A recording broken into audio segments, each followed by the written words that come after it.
Good afternoon, everyone. It is my pleasure to welcome you today to today's webinar on trade and investment opportunities in the Latin American region, organized by the Trade Promotion Council of India.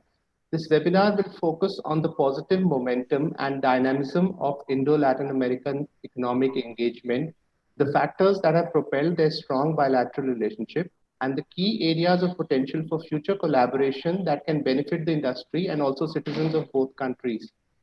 We are privileged to have a highly esteemed panel for today's discussion. I take this opportunity to introduce and welcome our panelists. We have with us His Excellency Mr. Hugo Gobi, Honorable Ambassador of Argentina to India.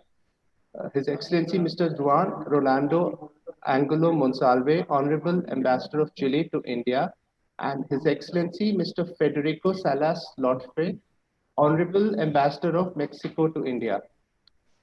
And we also have with us Mr. Suresh Makijani, Joint Director General, Trade Promotion Council of India, who's an ex-diplomat from Indian Foreign Services, who has served in several Indian missions abroad during his tenure with the MEA, including as Deputy High Commissioner to Nigeria.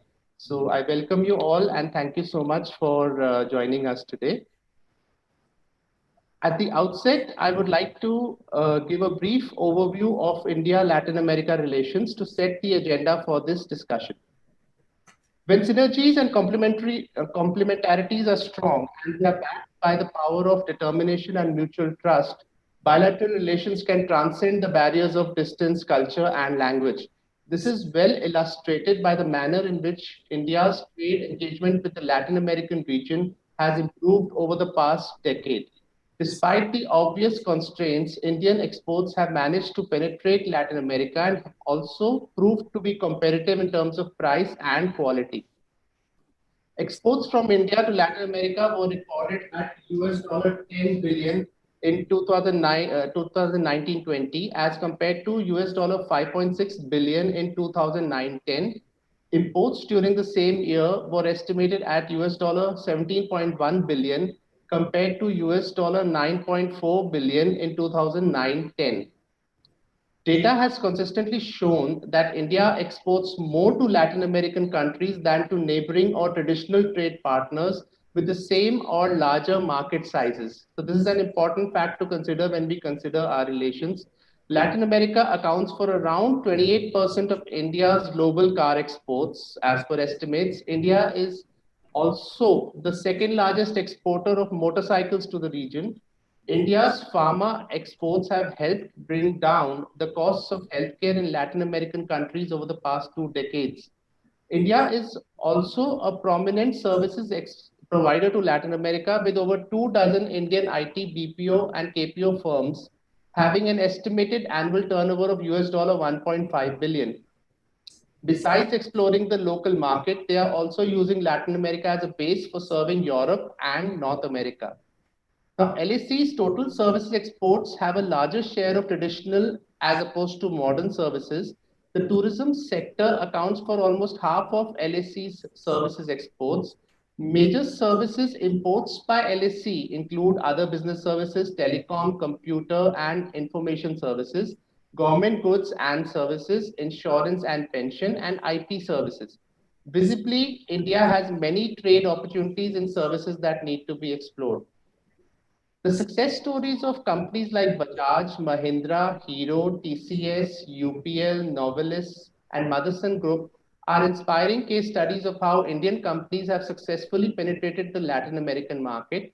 Indian companies have notably expanded in this region through the investment route in value-added industries, thereby generating employment for the local population.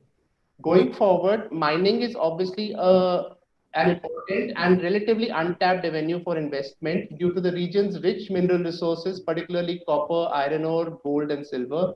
Lithium, of course, is an area of interest that keeps coming up nowadays, given the Indian government's focus on facilitating the proliferation of electric vehicles.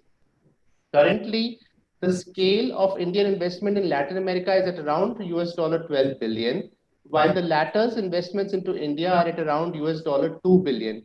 While this shows considerable potential for improvement, it is evident that trade and economic diplomacy are strong drivers of the relationship between India and Latin America, which for us is a very positive sign for the future. Now, coming to the post-COVID impact, which I would like to touch upon briefly. According to figures for April to February 2020-21, trade between India and Latin America seems to have dipped slightly, with exports at US dollar 8.9 billion and imports at around US dollar 11.3 billion. Primarily to contain the spread of the virus, countries around the world have implemented restrictions at main points of entry to their territories. These restrictions have affected international trade. In Latin America, the largest declines have been in maritime trade routes to North America and especially intra-regional maritime trade. The reduced trade activity was affected in the region's port movements, which were down by nearly 3.9% year on year in 2020, followed by a slight recovery during the first quarter of 2021. While the COVID-19 crisis has brought a lot of devastation, it offers an opportunity to speed up the digitalization of trade-related procedures, which I think can be an important agenda for our discussions with Latin America.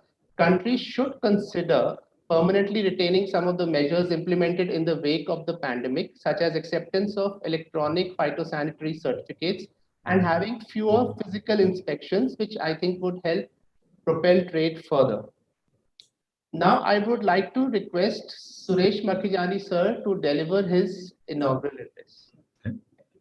Thank you very much, Virat. On behalf of TPCI, I would like to extend my warm welcome to His Excellency Mr. Hugo Gopi, Ambassador of Argentina, His Excellency Mr. Juan Rolando Angulo Monsalve, Ambassador of Chile, His Excellency Mr. Federico Salas Lotfe, Ambassador of Mexico. Very warm welcome, sir. I am privileged to be a co-panelist with your excellencies. In fact, the entire team of TPCI feels honored by your presence, sir. We are sure that the members of the Indian industry would benefit immensely from your insights. I will be presenting a brief overview of India-Latin America trade. When we look at the trade pattern between India and Latin America, a large share of letters exports to India are commodity-based, like copper ore, gold, soybean oil, sugar. On the other hand, India's exports to Latin America have a higher share of value-added or manufactured goods, like automobiles, chemicals, pharmaceuticals. Latin American global value chain imports from India were substantially higher than its exports and have increased over the years. India's manufacturing sector and within that the machinery and electronic appliances subsector has the largest export potential in Latin American region. There are services elements in all stages of global value chains and they act as important facilitators of trade. Other important areas that help enhancing global value chain trade include transport, telecommunications, computer and information services and financial services. India's top export products to Latin American region include automobiles, medicaments, insecticides, herbicides, automobile accessories, vaccines for human medicine, chemically defined organic compounds, filament yarn of polyester, and unwrought aluminum and ceramic vitrified tiles. India's top imports from Latin America region include gold, sugar in solid form, crude soybean oil, copper and concentrates, crude sunflower oil, coke of coal, natural liquefied gas, telephone sets. The top potential export products of India to LAC as per our study are pharmaceuticals, automobiles, textiles and ready-made garments, automobile accessories, articles of iron and steel, tricycles as a toy. Within the food and beverages segment, our research shows potential for rice, food preparations, soya bean, frozen meat, ground nuts, and frozen shrimps and prawns. There's a need to address transport and logistic matters and the lack of direct shipping routes. A study by Exim Bank and Inter-American Development Bank estimates that with reduction in trade costs, the exports to India could increase. The LAC exports to India could increase by 42%, while Indian exports could rise by 46%. Liberal visa regimes and more direct air transport routes will help people-to-people and cultural exchanges. Focused trade promotion activities and exchange of sector-focused bilateral business delegations will also be crucial. Indian exporters have faced some issues vis-a-vis non-tariff barriers, including SPS and TBT, price control and export-related measures, which need to be resolved bilaterally. We have also observed Mexico, Brazil, Colombia, Chile, Peru, and Argentina account for a majority of India's trade with the region. And there is scope for further diversifying into more markets. We feel that the general lack of awareness among Indian companies on doing business in the LAC region and perceptions that they are coming in the way of realizing the untapped potential and increasing bilateral business engagement with the region. Thank you very much, and over to Virat. Thank you, Virat. Thank you, sir. I would now like to request Excellency Mr. Hugo Gobi to deliver your inaugural address on Indo-Argentina ties. Well, thank you so much for inviting me. I would like to thank the Trade Promotion Council, acknowledge, of India for inviting me. And of course, also my colleagues and friends, the ambassador of Chile, the ambassador of Mexico, Juan and Federico. And also, of course, I would like to thank very much Mr. Suresh Makijani, the Joint Director General of the Trade Promotion Council of India, for his speech that opened up the deliberation. Well, from Argentina's point of view, first of all, the relationship has a strategic significance. It's not only about trade. Trade is important, and we need to increase it and to build bridges and have more links and give more interest to our bilateral relations. But our relations, we see it as with a broader perspective. First of all, we're both emerging and developing countries from the South. So there's a dimension of South-South cooperation. We have the same type of challenges, the same type of and at the same time, we have the same type of institutions and values. So there is a commonality there of being from the South, but being also democratic and being also federal republics in the case of Argentina and India. So there is much more than trade to the relationship. And we see it in the way we vote in the United Nations, in the way we coordinate positions in the G20, in the way we back each other in many forums. Actually, from a political perspective, we most of the time see eye to eye on what's happening in the international field. So that is, of course, we have the two big difficulties. We are countries that geographically are very far away, and and that also influences your perspective, your problems. Our region is totally different than your region. Our region has different problems than your region. So those things make an impact. But Argentina and India have a, if you look at it, there's probably very few countries in the world that have the complementarities that Argentina and India have. Argentina is just 8th largest country in the world, rich in mineral resources, rich in natural resources, with an incredible agricultural production. We have many complementarities that make our relationship easily with and if we look at it, how do you call it, still the potential is very much underdeveloped.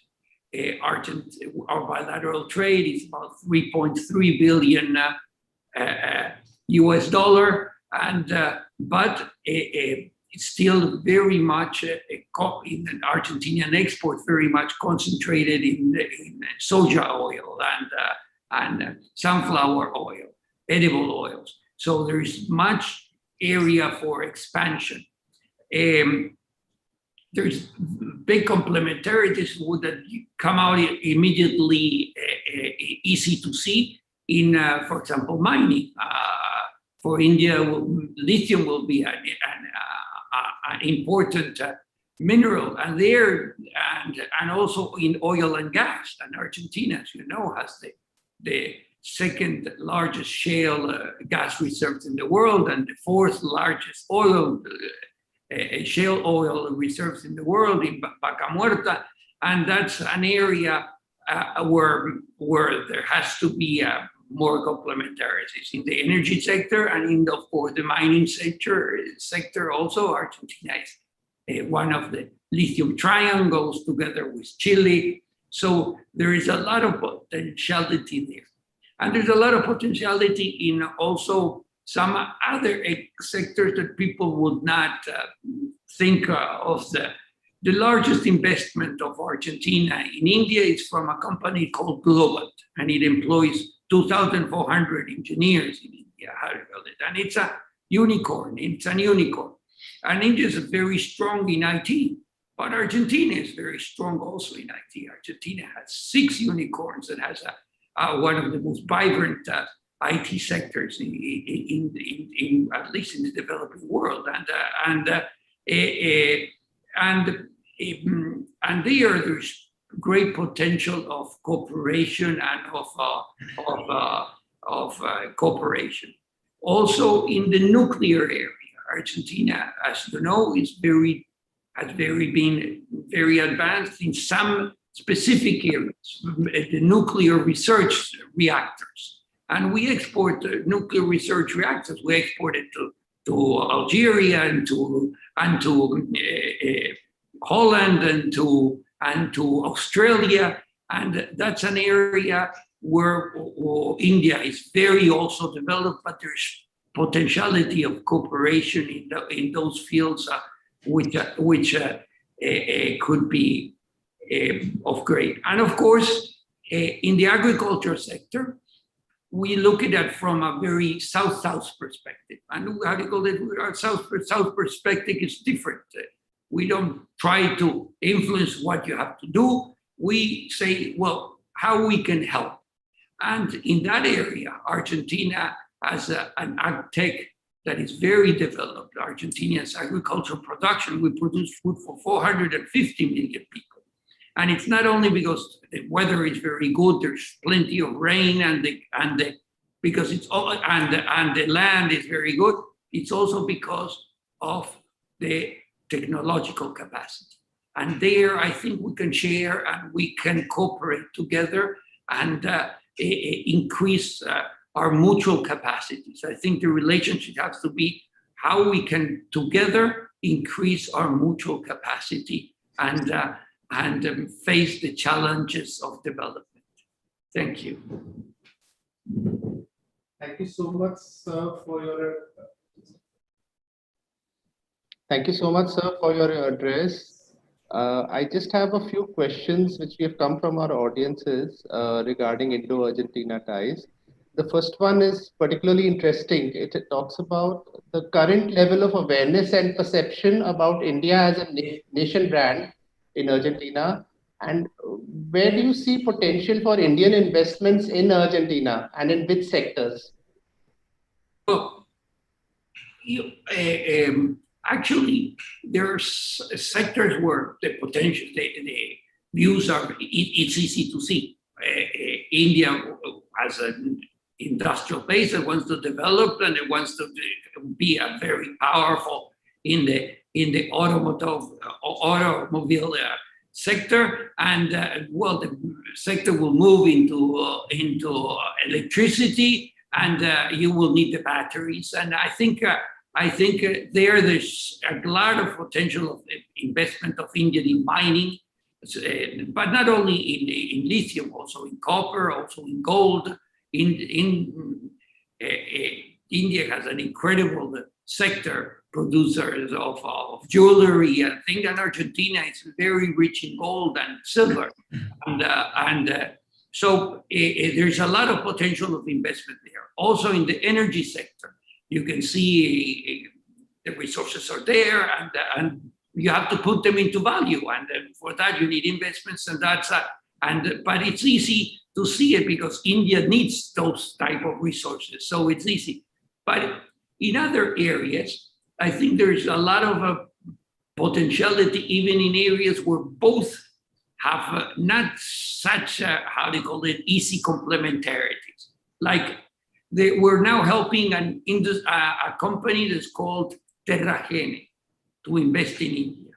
And Terragene is specialized in sterilization of hospitals, of clinics, and I think it's going to produce part of its production here in India, and how do you call it? And it's going to invest in India to produce those goods with a regional view, not only for India, but with a South Asia regional view.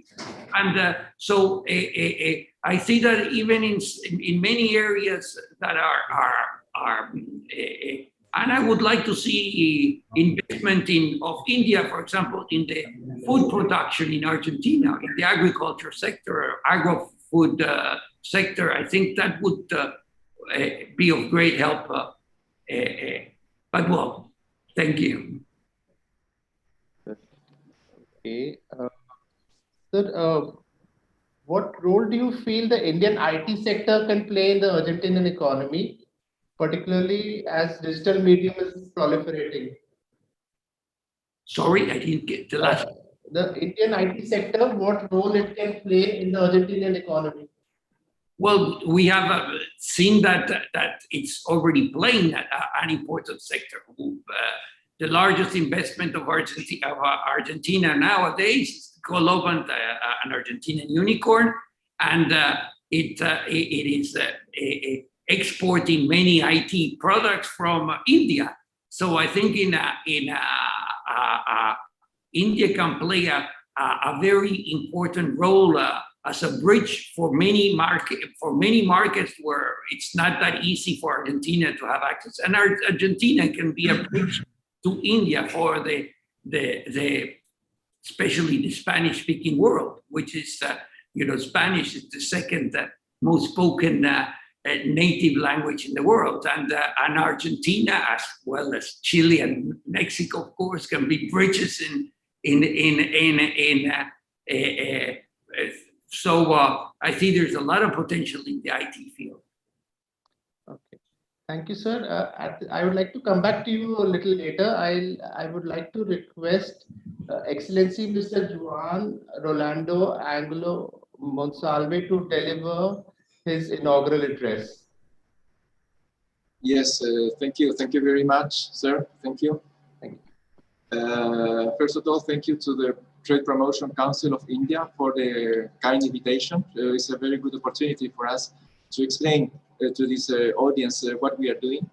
I will start briefly on the political area with India-Chile. We could say that well, our relations are in a very good shape. We are this year celebrating 72 years of diplomatic relations. As my colleague expressed, India and Chile have a huge framework of relationship, mutual understanding, cooperation, the development of political affinities, and we are constantly looking for new areas of cooperation. We could say that both countries share a common view in subjects like the promotion of democracy, the full respect of human rights, preservation of the environment, fight against terrorism, support of multilateralism, fight against corruption, the full respect of the integrity of the states, both very important for both countries, non-proliferation, reform to the United Nations, etc. Chile also supports India's proposal for becoming a permanent member of the Security Council. So there is a lot of affinities in the political area. Concerning trade, well, Chile has the privilege of being the only country to have a bilateral preferential trade agreement with India from the Latin American region. It was signed in 2006 and expanded in 2017. Currently, we finished the second round of negotiations for the new expansion of the PTA. And of course, we see this as a very good opportunity for both countries to increase trade and boost the investments and joint ventures. But the same explanation as my colleague from Argentina, we of course have more than just trade with India. And as I mentioned, we are in the permanent search of new areas of cooperation.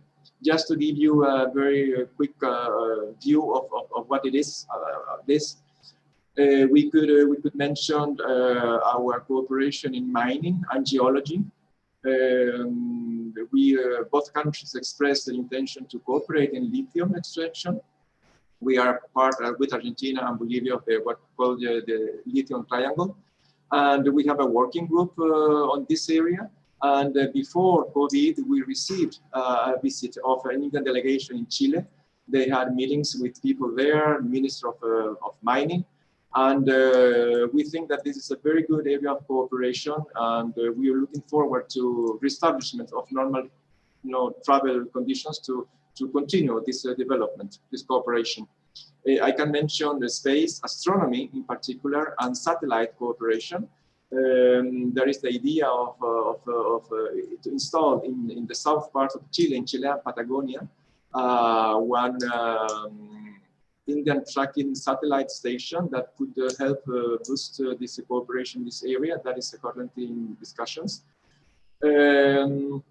We have also an area of cooperation in management of the emergencies, natural disasters. Unfortunately, both countries have share a history of this kind of phenomena.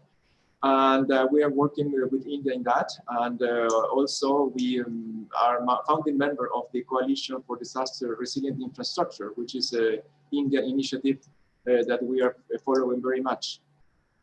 Renewable energies, especially solar energy. We should know in the north of Chile, we have the Atacama Desert, which is very, very huge and dry. And it's one of the best spots in the world for having solar and to have plants of solar energy. There are a lot of efforts of Chile to change the energy matrix and adopt a clean energy production grid around 2050. That's our goal of decarbonization of the economy. So everything related to energy will be something that we can discuss with India. We will come, I suppose, later on the questions. Linked to these renewable energies is all these possibilities of green hydrogen, which is also something that is of very importance in India as a new fuel of renewable and green fuel. We have also cooperation in Antarctica matters because of the position of Chile as a natural point access to Antarctica, and we are in discussions with the Minister of Earth on that. Of course, everything related to pharmaceutical drugs and generics from India to Chile, it is of utmost importance for us. We have signed a couple of agreements already with Standard State Trading Corporation of India, with the Chilean counterpart, and now we are of course working on the regulatory bodies to sign a new agreement in order to facilitate this cooperation in this area. Again, agriculture, of course, is also of huge importance. Chile is a world leader in exports in the South Hemisphere, and we have a lot of complementarities with India. Our products are right here off-season, so we are not in competition with India, and that is good for the Indian consumers, for the Indian and Chilean consumers as well, because a lot of production of India is not done in Chile. So there is a huge field for cooperation, and we are trying to update our agreements, existing agreements in this area, and we are thinking in incorporate in the agricultural new things related to science and technology. We could say we are thinking in, for instance, culture change, biotechnology, seed preparation, the fight against the drought, adaptation of farmers to climate change, etc. All these are the future issues, and we are very much interested in having this with India. In the defense area, we have also cooperation and going on. Courses for mountain warfare, for instance, in the Andes and the Himalayas. This year, we bought a trawler from India, and the Chilean Navy bought a trawler from India. So they're huge, and we had also contacts, a video conference between defense industries of the two countries. Also, we have science and technology and innovation in the field, in the pipelines, because both countries have very good, successful startup programs. And we have had some video conferences on specialized bodies. So we could say that we want to deepen an economic relationship by taking advantage of India's competitive fortress in sectors like information technology, services, health, biotechnology, and where we are working on that in a continuous basis. Thank you, sir. At this juncture, since you mentioned the expansion of the PTA, could you also guide us on what are the major sectors where you see potential for trade diversification between India and Chile? Yes. The expansion of our PTA is important. We have, as I mentioned, in the second round of negotiations for the second expansion, the agreement was signed in 2006, expanded in 2017, and we expect now to go from a line of around 2,000 goods to reach 5,000 goods included on the agreement. The agreement has fostered our bilateral trade in an average of the last 5 years, reached $2.2 billion US dollars. Still, we have minerals, copper, molybdenum, accounting for near half of the total exports to India. But more and more, we see other products. I would say fresh fruits, dried fruits, chemical wood pulp, cellulose, for instance, pork meat, poultry, kiwis. We consider that it is a good process, negotiation process, because we also are including investments and services, which will be also very, very good for Indian companies and Chilean companies trying to enter into the services area. The current PTA covers only goods, and it would be a good thing if we could include also investments and services, as mentioned. Concerning investments, I would like just to inform the audience that we signed an agreement to avoid double taxation between Chile and India in March 2020, and we think that this instrument will facilitate the increment of the flow of cross-border investments and technology. Currently, this document, this agreement, is in the legislative part of each government, and we are hoping to have it enforced very quickly.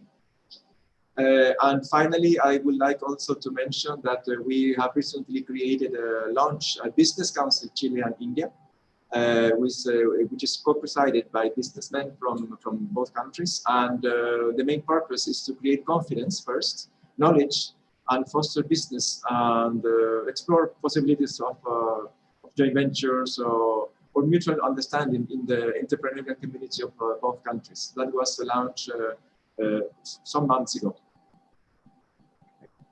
Thank you, sir. One question on services, since you mentioned services expansion. What is your stance on easing movement of services professionals, that is Mode 4, which would also help more Indian firms establish physical presence in Chile, as opposed to just trading? Yeah, well, talking about investments and physical presence in Chile, in fact, we encourage, absolutely, we encourage that. It is not just trade, but physical presence. I mean, investments in Chile is something that, of course, is our main objectives. Chile offers, among other things, offers stability, effective rule of law, highly friendly business and commercial ecosystems, access to new markets thanks to this extensive network of free trade agreements, very good, very reliable infrastructures, digital connectivity, and a very highly developed and business-oriented banking sector. We dispose of a robust foreign investment regime that secures that equal treatment for foreign and national investments. There's a free flow of capitals and profits, a pro-business environment, and the government and all instances of government are committed to boost investments. In relation to movements of people, I would say that we think that it is something to improve.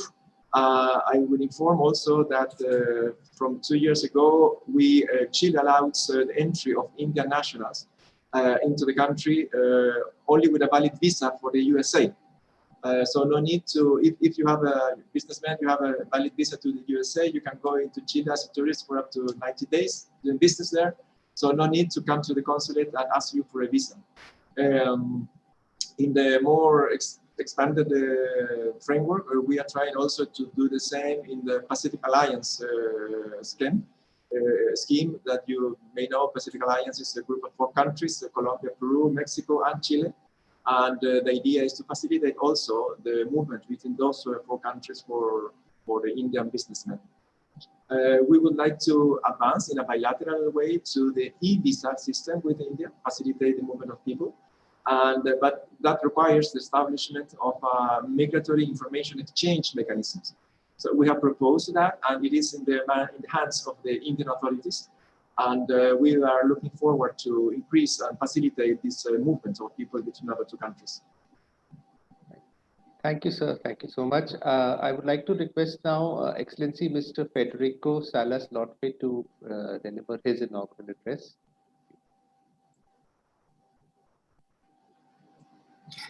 Yes, thank you. Thank you very much. I am very pleased to be here with our friends from TPCI and certainly with my colleagues from Argentina and from Chile. Let me start off by saying that I'm very happy that the TPCI has taken the initiative to organize this webinar. And I think that following up on what has been already said in a general framework by my colleagues from Argentina and Chile, I think it's very important that India and Indian business, the business community in India, takes a closer look at what's happening in Latin America, learns more about Latin America and the potential that exists to expand the trade and investment relationships and economic relationships overall that exist between India and each of the different countries in Latin America. So I think it's very important that events like this are taking place. Hopefully there will be many more in the future. We have been working, and I mean the Latin American ambassadors based here in Delhi, in sort of twisting the head of the foreign ministry to look more towards our side of the world, not just focus in the for obvious reasons in the immediate neighborhood, or the traditional partners, including some on our side of the world, which are in the northern part of North America, Canada, and the United States. But to look a bit farther south, and more of that is happening. This year, at the beginning of this year, it was announced that 2 new embassies will be open in the continent, in the Dominican Republic and Paraguay. So there is movement in the right direction, but I think we all need to do much more in that regard. Now, having said that, let me focus and give you just some facts regarding Mexico, which I think are important for the audience to know. We have become in the past few years India's largest trading partner in Latin America, the second largest in the Americas after the United States. The total volume of trade in 2018 was around $10 billion. It's very likely that as to be expected, the pandemic brought those numbers down. But the platform is there to continue and to move forward and follow up the momentum, so that the trade relationship can continue to flourish, not only in terms of the numbers that are there, which are quite impressive, but also in the array of products that are being exchanged between India and Mexico. Mexico, as you know, is the second largest economy in Latin America, the 15th largest in the world, and we are the 12th largest exporter globally. Before the pandemic, that is up to 2019, India, as I said, Mexico was India's largest trading partner in Latin America, but India was also amongst the first 10 trading partners of Mexico in a global level. So the importance of the countries on both sides had reached a very significant level, and the same thing was true for the level of investments that has been taking place in both directions. About trade-wise, also about 1/3 of the trade that is being done between, or less than 1/3 between Latin America and India is being done with Mexico. 21% of total Latin American exports to India came from Mexico. 29% of Indian exports to Latin America came to Mexico. And we right now probably the level of trade, as I said, because of the pandemic, is probably low.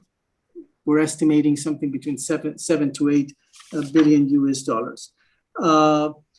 In the Mexico's economy, the way its structure has changed in a very dramatic way, from being basically an oil exporting country back in the 1980s and early 1990s. About 70% of our exports were oil. Today, it's only about 7% of the exports of Mexico are oil related, which speaks of an economic diversification that is very, very important. And let me give you some indicators which I think are significant. We are the 7th manufacturer of vehicles in the world and the 4th largest exporter to the world. We're the 4th largest beer producer in the world and the 1st global exporter of beer. We're the 1st exporter of flat screens and refrigerators worldwide. The 6th world supplier to the aerospace industry, which of course is something that is very important for that sector in India. And we're the 10th producer of food in the world. We have a population of about 126 million people, which is 1/10 of the population of India. But I think that's something that is very important to mention here, is that just as my colleagues have mentioned, we have the DER countries have, we have a broad arrangement of free trade agreements with a total of 46 countries. And the total number of people that are covered by those, the reach of those free trade agreements is almost equivalent to the population of India. That is 1.3 billion people around the world. So it's, we're coming back to the population of Mexico. About 50% of our population is under 29 years old, which is, I think, very similar in demographics to the situation here in India. And just like India, it's it's a dynamic workforce with a growing market, and I think that this also speaks volumes as for the success that so far Indian companies have had in Mexico, the ones that have settled in Mexico and have opened up investments there, and are being very successful in a broad range of fields, from fertilizers to high tech, to automobiles, to tractors, steel, you name it. So I think that the potential is there to continue to grow and deepen the economic relationship and the trade relationship between our two countries, and of course as well as the investment potential that exists between our two countries. And let me leave it there. I'm sure there will be questions for me and for my colleagues, so I don't want to take too much time. Thank you. Thank you so much, sir. I would like to request for your insights on tourism and audiovisual sectors, because they have been identified as major focus areas between the two countries. And how do you see the evolution of both of them, especially tourism, because post-COVID it has been so badly impacted? So your views on these two sectors, please. No, you're absolutely right. I think tourism is one of those sectors that was, very dramatically impacted all over the world. And Mexico, before the pandemic, we had become on the top 5 receiving countries of tourism in the world. And of course, this and a very significant source of income for the Mexican economy. So of course, the pandemic has had a very serious negative effect in that sense. I'm happy to say, however, that at least in the evolution that was taking place before the pandemic between India and Mexico was a positive one, in spite of the distance that exists between our two countries. We had experienced in the previous decade a 25% yearly growth of Indian visitors to Mexico, which was very good. In 2019, what we registered was about 85,000 Indian nationals who came to Mexico, which was 29% higher than 2 years before. And we hope, as I said, that we probably, now that with the pandemic ebbing out of sight, that tourism flows will again increase. One of the things that we're working on to facilitate that is to make traveling to our part of the world easier for Indian tourists. It's not possible yet, technically speaking, to have a non-stop flight from either Delhi or Mumbai all the way to Mexico. But what we're trying to do is maybe have co-chair arrangements with an Indian airline connecting with an Aeromexico flight, either from Europe or from be Japan or Korea, for example, where we have direct flights. And actually earlier this year, the Vistara airline submitted its designation to the Aviation Authority of Mexico to be approved by the authorities of Mexico. And we are exploring, as I said, share code associations with that specific airline. In the issue of audiovisuals that you mentioned, we are working on an agreement. This has been in the pipeline for some time now, on the audiovisual co-production and to update the framework that exists between our two countries. And hopefully, this is something that we'll be able to, once things start coming back to normal and we can again, focus on this type of issues, we can push it forward, and we will be able to have this agreement in place between Mexico and India in the short term. Thank you, sir. Also, let me get, if I may mention just one more thing. Sure. Following up to what my colleague from Chile said, we have also facilitated, for Indians who want to come to Mexico for whatever purpose, but including tourism, that if they have an American, a Canadian, a Schengen, or Japanese visa, they don't need a Mexican visa. So as I said, we're taking steps to facilitate so that people can come to Mexico in a much easier fashion. Thank you, sir. That's a valuable piece of information, definitely. Sir, as you said that the share of crude oil has come down in your exports, but how are you looking at diversifying your exports to India, and which sectors do you view as critical to Mexico for exports to India in the immediate? Yeah, well, the bulk of our exports to India today is oil. And we would like to, not change that in the sense of not necessarily reducing the quantity of oil that is being sold, but of diversifying, of course, with the products. So we hope that this can be done in the future, and we're exploring different possibilities. As I mentioned, I think that we are working together, India and Mexico, a lot on the automobile sector. There's a lot of trade, of complementary trade that is going back and forth. We're also working on questions of the aerospace sector that we're working on, and manufactured goods in general that we're working on. And so hopefully this will be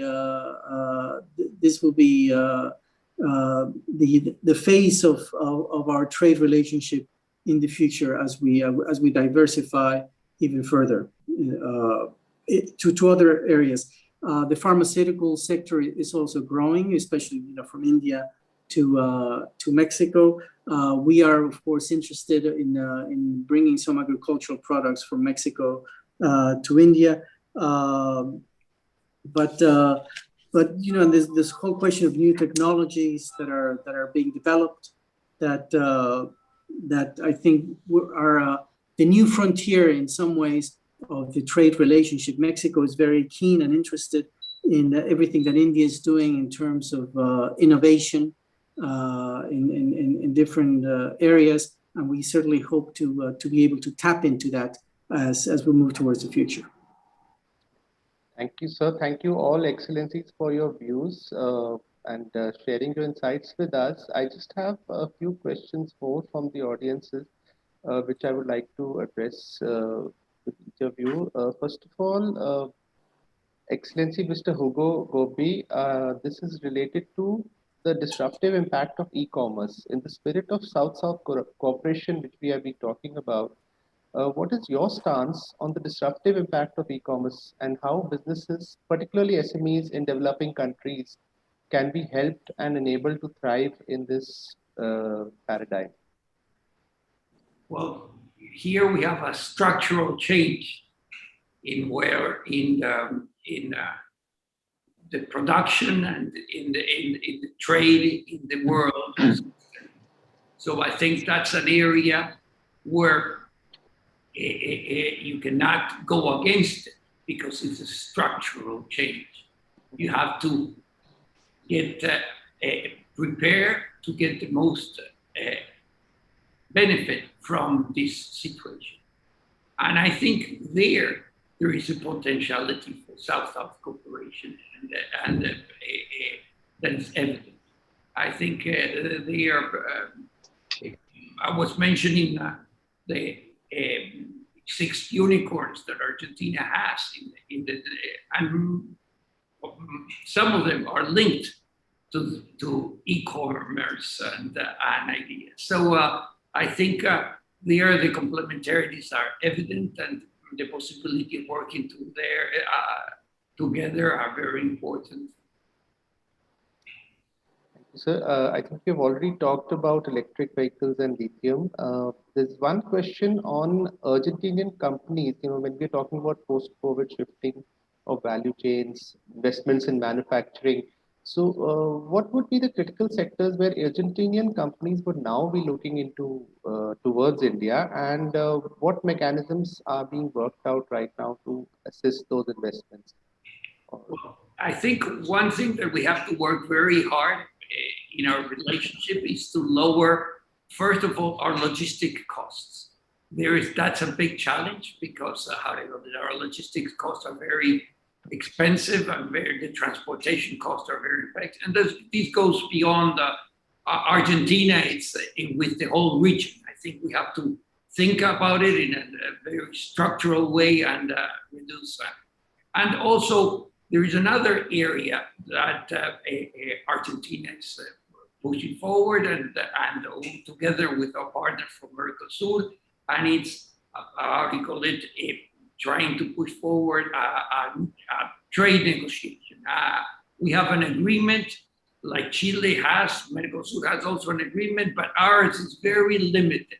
We only have 450 products, Indian products, and 450 lines of Mercosur, and actually it's way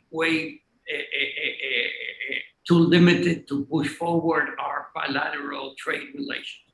And I think if you look at it, it would be of significant, it has a great potential to increase our trade and growth capacity, and very little challenges in the same in the thing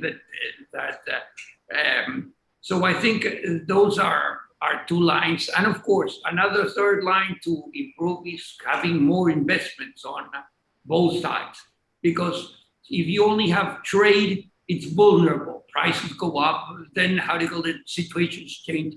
But if you have investments on one side or the other, then the relations become stronger and are long-term.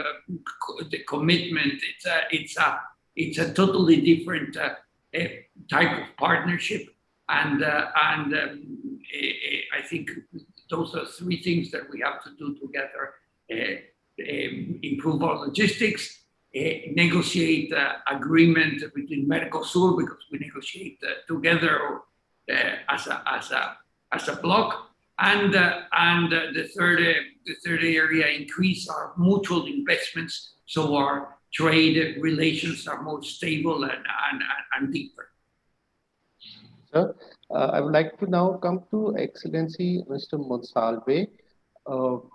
You talked about the agri complementarities in terms of seasons, but one thing which the industry is also talking about is that there could be strong partnerships in the realm of food processing, because Chile has a strong food processing sector.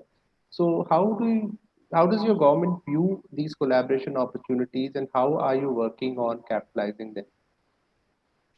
Yes, well, we think there is a huge potential in this sector, as you mentioned, and I mentioned also. We have one of the primary sectors of cooperation. There are complementarities, as I mentioned in the beginning, in this field.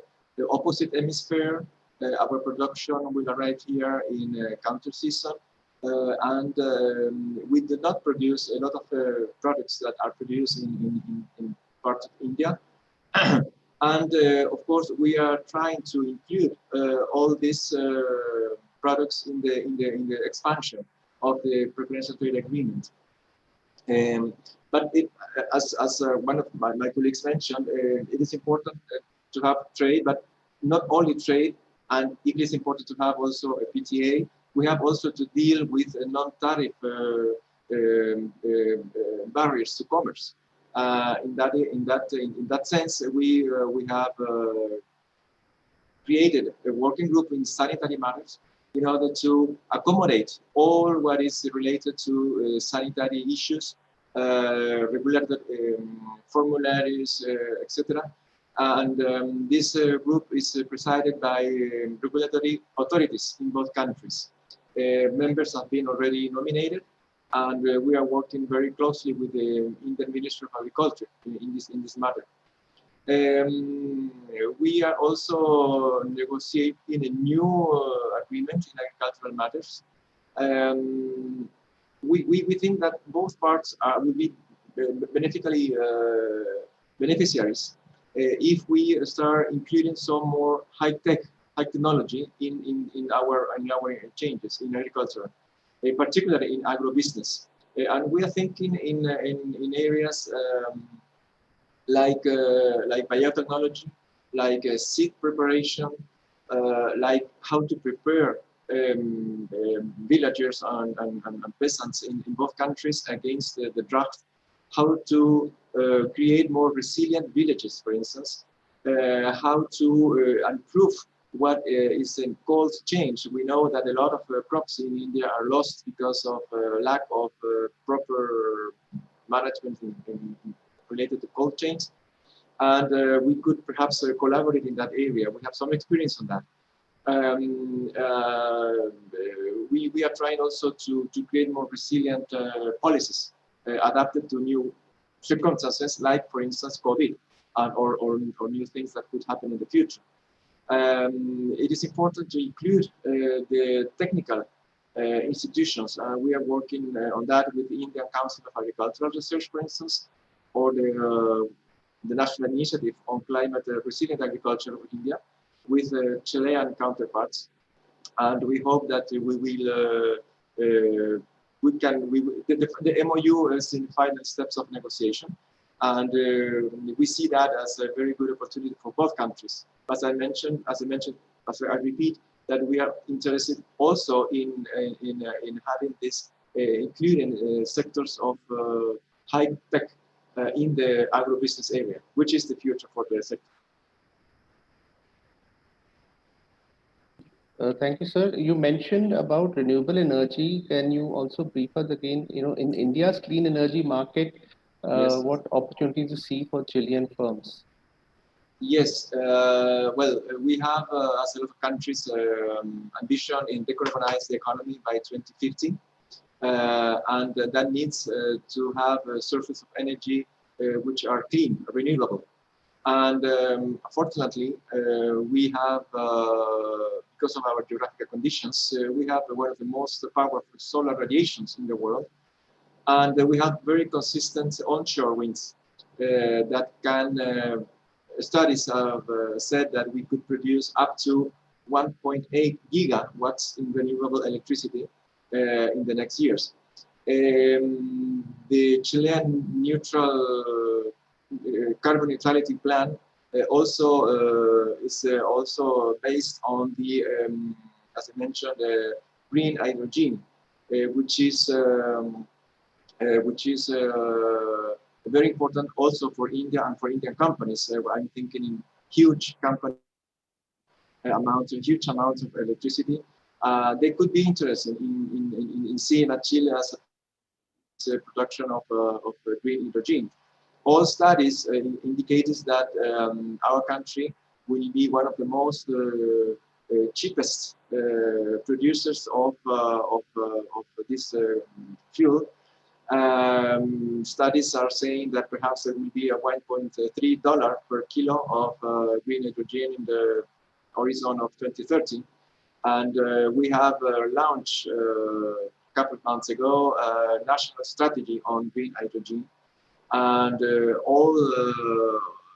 there is no industry yet, but we are trying to produce all the regulatory systems and the economical and financial conditions in order to facilitate investors, either from Chile or elsewhere, to enter into this market. So also in solar, also in wind, and in thermosolar energy, which is a new combination. Just recently, we inaugurated the first Latin American thermosolar plant, again in the Atacama Desert, and it is combined with a central of photovoltaic electricity. So I think this sector it is of a lot of could be represent a lot of interest for Indian investors. Thank you, sir. Excellency, Mr. Lotfe, there is a definite interest, as you have talked about, in terms of Indian investments in Mexico, and quite a few sectors have already seen substantial Indian investments. But going forward, what sectors do you feel will show the most potential for Indian companies who can explore investment in Mexico?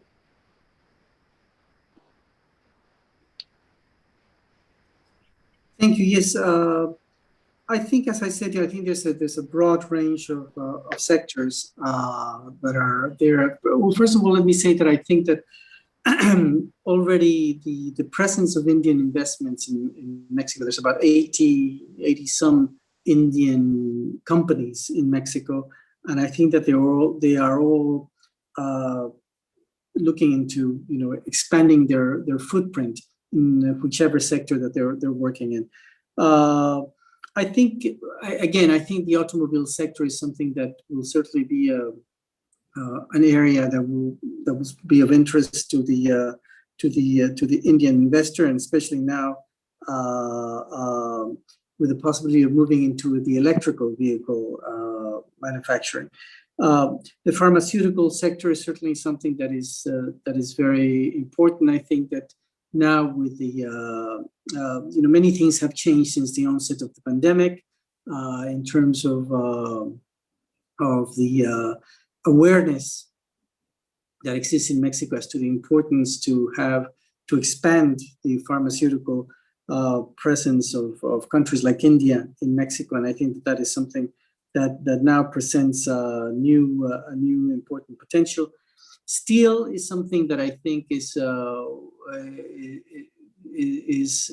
something that will have a great deal of future, partly or largely to the fact that with the new or the renewed free trade agreement between Canada, the United States, and Mexico, the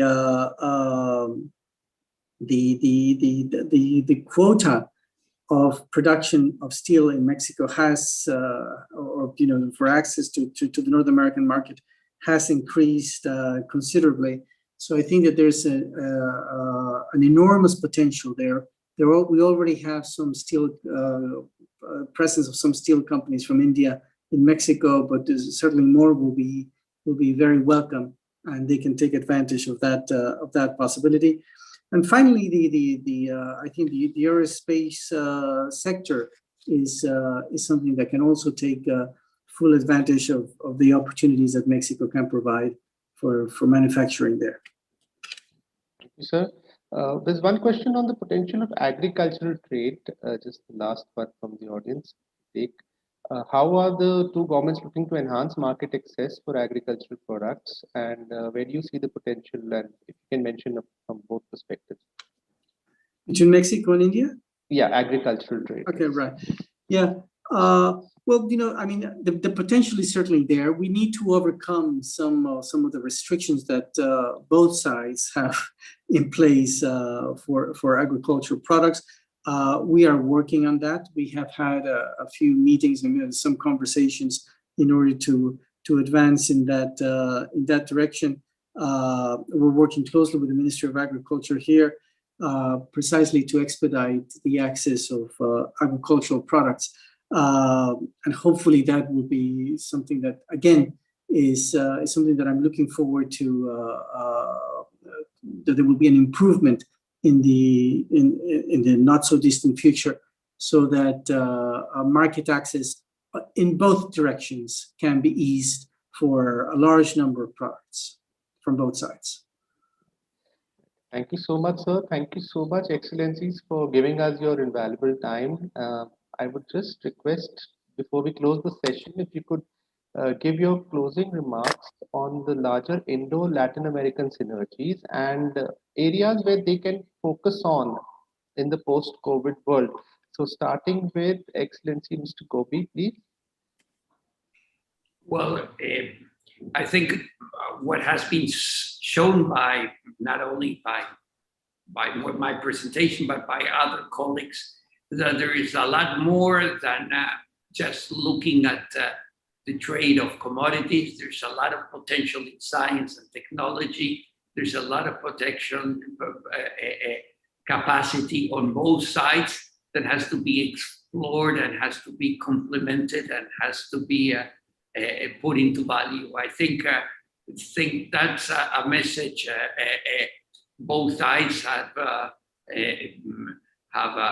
to increase and look more closely that we are both very complex and very dynamic and economies, and there's much more than what is on the surface, and that would be the message I would like to send. Thank you, sir. Thank you. Excellency, Mr. Monsalve, please.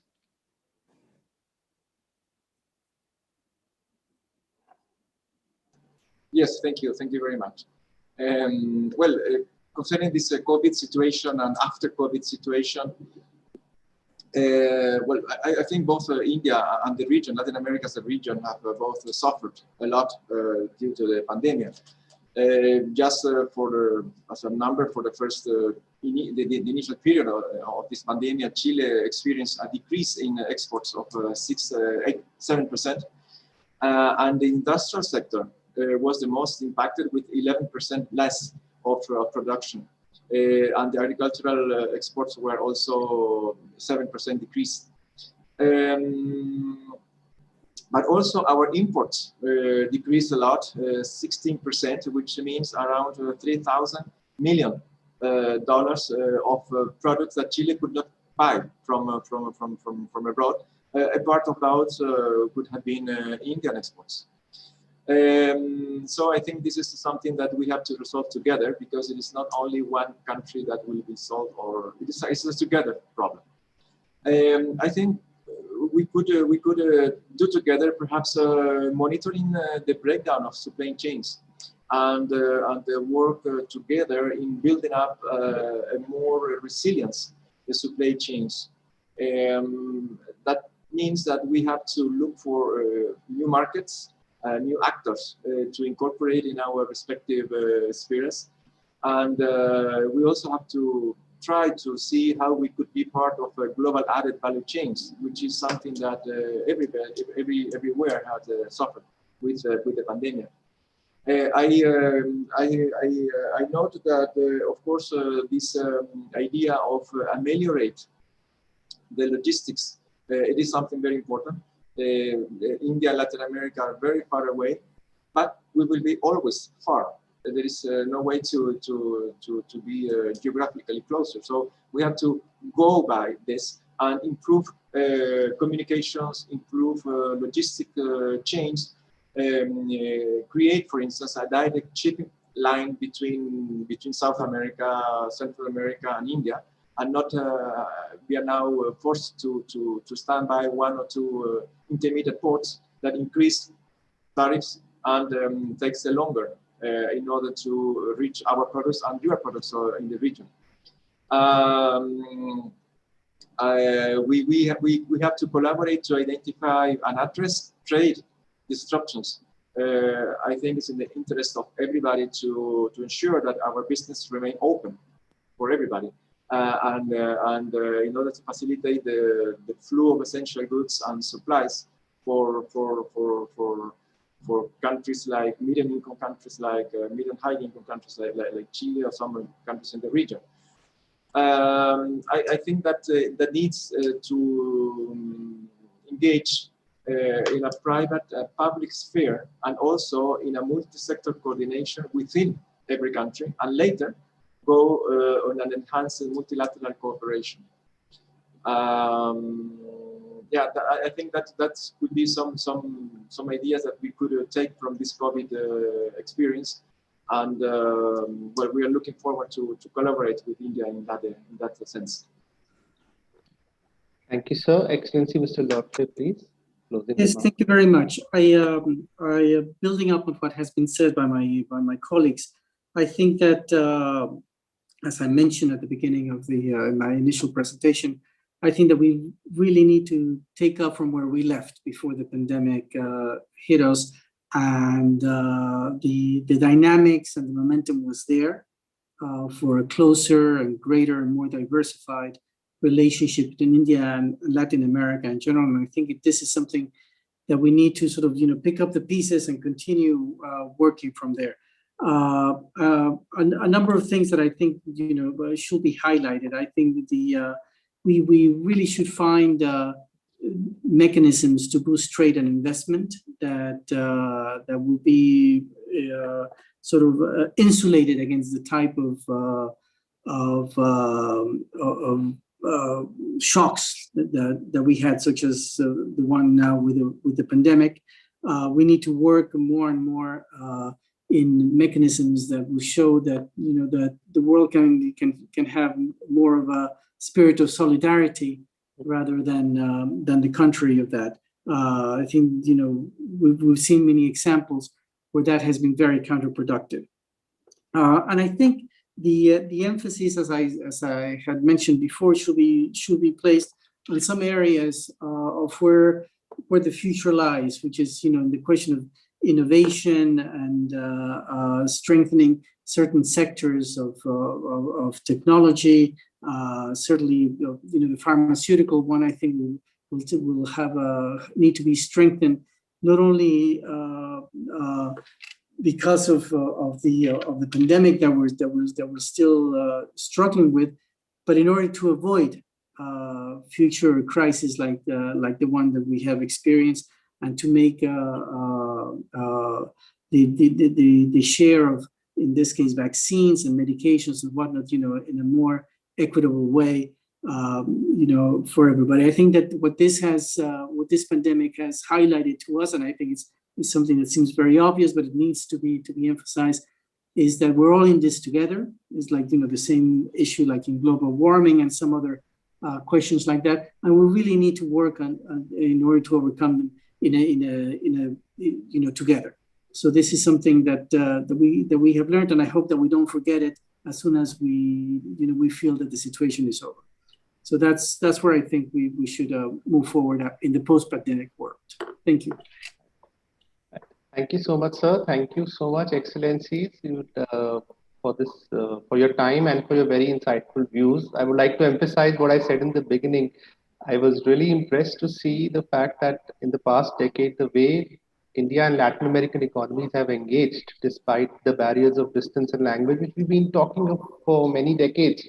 But the fact that we have managed to discover those complementarities over the last decade shows that there is a strong momentum which we can build on. There is obviously a phase of COVID in between which has interrupted it, but we are hopeful that we'll be able to pick up from where we left off, and I'm sure this seminar will pave the way for more thought process on both sides, and also greater collaboration the way it should be between the two. Thank you so much, sir. Once again, Excellencies. Thank you, Makijani, sir, for being a part of this webinar. Thank you.